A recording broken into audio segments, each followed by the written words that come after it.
Gotcha by Ray Bradbury. They were incredibly in love. They said it. They knew it. They lived it. When they weren't staring at each other, they were hugging. When they weren't hugging, they were kissing. When they weren't kissing, they were a dozen scrambled eggs in bed. When they were finished with the amazing omelet, they went back to staring and making noises. Theirs, in sum, was a love affair. Print it out in capitals, underline it, find some italics, add exclamation points, put up the fireworks, tear down the clouds, send out for some adrenaline, roust about at 3 a.m., sleep till noon. Her name was Beth. His name was Charles. They had no last names. For that matter, they rarely called each other by their first names. They found new names every day for each other, some of them capable of being said only late at night and only to each other, when they were special and tender and most shockingly unclad. Anyway, it was 4th of July every night, New Year's every dawn. It was the home team winning and the mob on the field. It was a bobsled downhill and everything cold racing by and beauty and two warm people holding tight and yelling with joy. And then something happened. At breakfast, about 1 year into the conniption fits, Beth said, half under her breath, "Gotcha." He looked up and said, "What?" "Gotcha," she said. "A game. You never played gotcha?" "Never even heard of it." "Oh, I played it for years." "Do you buy it in a store?" he asked. No, it's a game I made up, or almost made up, based on an old ghost story or scare story. Like to play it?" "That all depends." He was back shoveling away at his ham and eggs. "Maybe we'll play it tonight. It's fun, in fact," she said, nodding her head once and beginning to go on with her breakfast again. "It's a definite thing. Tonight it is. Oh, Bun, you'll love it." "I love everything we do," he said. "It'll scare the hell out of you," she said. "What's the name again?" "Gotcha," she said. "Never heard of it." They both laughed, but her laughter was louder than his. It was a long and delicious day of luscious name-callings and rare omelets, and a good dinner with a fine wine, and then some reading just before midnight. And at midnight he suddenly looked over at her and said, "Haven't we forgotten something?" "What?" "Gotcha." "Oh, my, yes," she said, laughing. "I was just waiting for the clock to strike the hour." Which it promptly did. She counted to 12, sighed happily, and said, "All right, let's put out most of the lights, just keep the small lamp lighted by the bed. Now, there."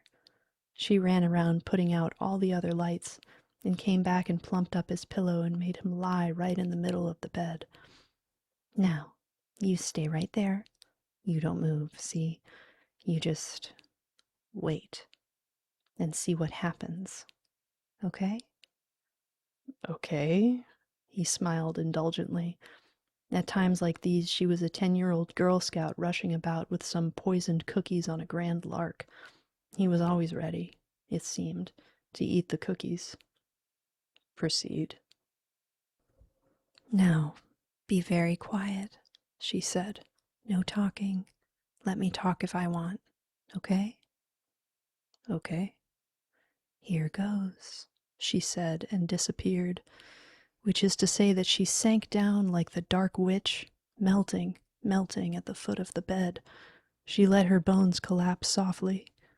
Her head and her hair followed her Japanese paper lantern body down, fold on fold, until the air at the foot of the bed was empty. "Well done," he cried. "You're not supposed to talk." "Shh." "I'm shushed." Silence. A minute passed. Nothing. He smiled a lot, waiting. Another minute passed. Silence. He didn't know where she was.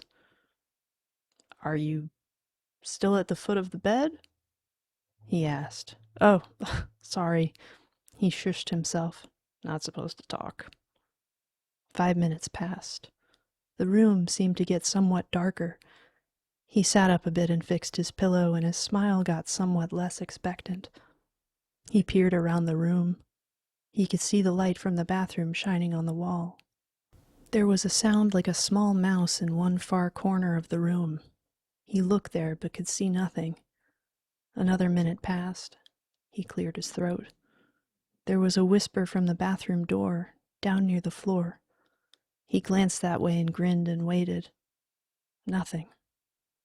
He thought he felt something crawling under the bed. The sensation passed. He swallowed and blinked. The room seemed almost candlelit. The light bulb, 150 watts, seemed now to have developed 50-watt problems. There was a scurry like a great spider on the floor, but nothing was visible. After a long while her voice murmured to him like an echo, now from this side of the dark room, now that. How do you like it so far? I don't speak, she whispered, and was gone again for another 2 minutes. He was beginning to feel his pulse jump in his wrists. He looked at the left wall, then the right, then the ceiling, and suddenly a white spider was crawling along the foot of the bed. It was her hand, of course, imitating a spider. No sooner there than gone. Ha! He laughed. Shh, came the whisper. Something ran into the bathroom. The bathroom light went out. Silence.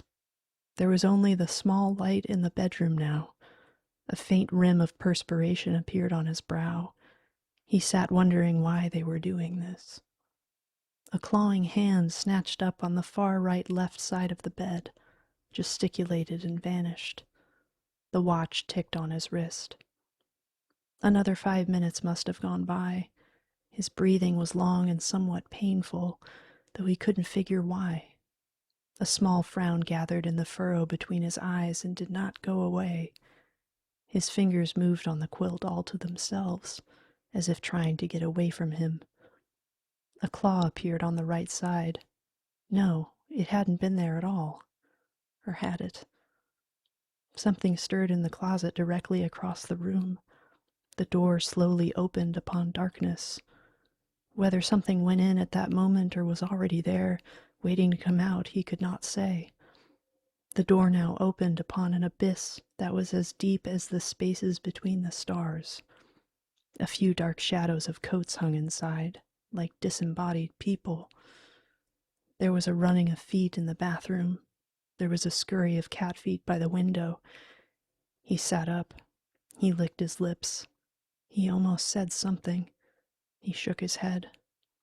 A full 20 minutes had passed. There was a faint moan, a distant laugh that hushed itself, then another groan. Where? In the shower? Beth? He said, at last. No answer. Water dripped in the sink suddenly, drop by slow drop. Something had turned it on. Beth! He called again, and hardly recognized his voice, it was so pale. A window opened somewhere. A cool wind blew a phantom of curtain out in the air. Beth! He called weakly. No answer. I don't like this, he said. Silence. No motion. No whisper, no spider. Nothing. Beth! He called, a bit louder. No breathing even anywhere. I don't like this game. Silence. You hear me, Beth? Quiet. I don't like this game. Drip in the bathroom sink. Let's stop this game, Beth. Wind from the window. Beth! He called again. Answer me, where are you? Silence. You all right? The rug lay on the floor. The light grew small in the lamp. Invisible dusts stirred in the air. Beth, you okay? Silence. Beth. Nothing. Beth! Ooh. Ah! He heard the shriek, the cry, the scream, A shadow sprang up. A great darkness leaped onto the bed. It landed on 4 legs. "Ah!" came the shout. "Beth!" he screamed. "Ooh!" came the shriek from the thing. Another great leap, and the dark thing landed on his chest. Cold hands seized his neck. A white face plunged down. A mouth gaped and shrieked. "Gotcha!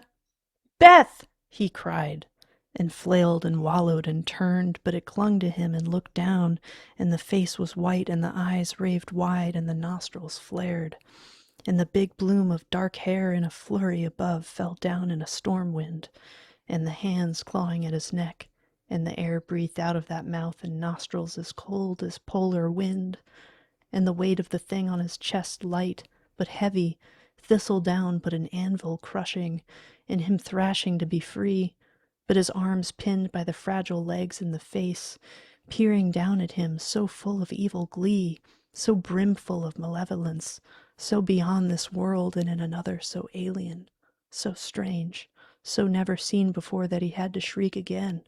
"No! No, no! Stop! Stop! Gotcha!" screamed the mouth. And it was someone he had never seen before. A woman from some time ahead, some year when age and things had changed everything, when darkness had gathered and boredom had poisoned and words had killed, and everything gone to ice and lostness and nothing, no residues of love, only hate, only death. "No! Oh God, stop!" He burst into tears. He began to sob. She stopped. Her hands went away cold and came back warm to touch, hold, pet him. And it was Beth. "Oh, God! God! God!" he wailed. "No, no, no! Oh, Charles! Charlie!" she cried, all remorse. "I'm sorry. I didn't mean—" "You did! Oh, God, you did! You did!" His grief was uncontrollable. "No, no! Oh, Charlie!" she said, and burst into tears herself. She flung herself out of bed and ran around turning on lights, but none of them were bright enough. He was crying steadily now. She came back and slid in by him and put his grieving face to her breast and held him, hugged him, patted him, kissed his brow and let him weep. "I'm sorry, Charlie. Listen, sorry, I didn't—" "You did! It was only a game. A game! You call that a game? Game! Game?" He wailed and wept again.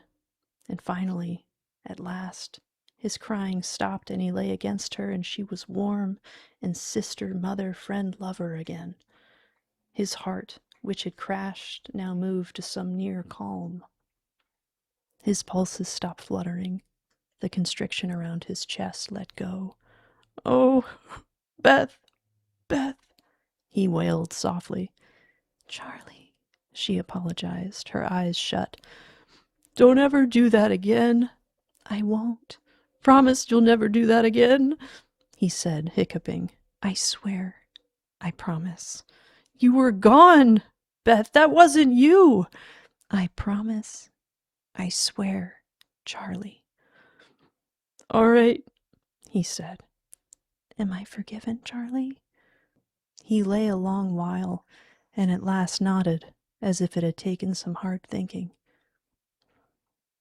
"Forgiven." "I'm sorry, Charlie. Let's get some sleep. Shall I turn the lights off?" Silence. "Shall I turn the lights off, Charlie?" "No. No." "We have to have the lights off to sleep, Charlie." Leave a few on for a little while," he said, eyes shut. "All right," she said, holding him. "For a little while." He took a shuddering breath and came down with a chill. He shook for 5 minutes before her holding him and stroking him and kissing him made the shiver and the tremble go away. An hour later she thought he was asleep and got up and turned off all the lights save the bathroom light in case he should wake and want to at least one on. Getting back into bed, she felt him stir. His voice, very small, very lost, said, "Oh, Beth, I loved you so much." She weighed his words. Correction.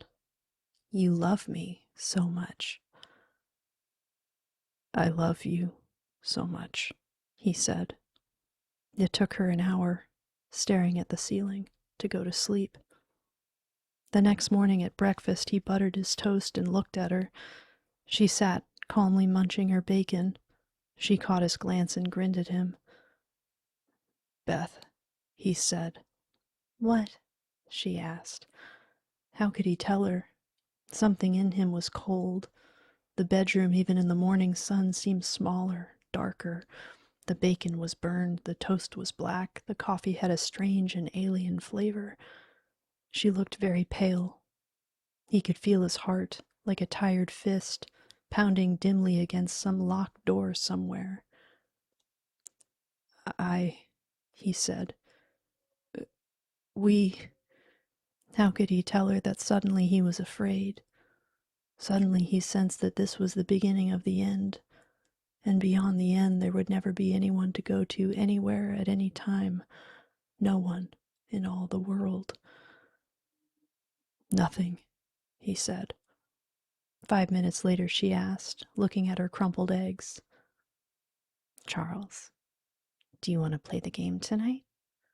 But this time it's me, and this time it's you who hides and jumps out and says, gotcha.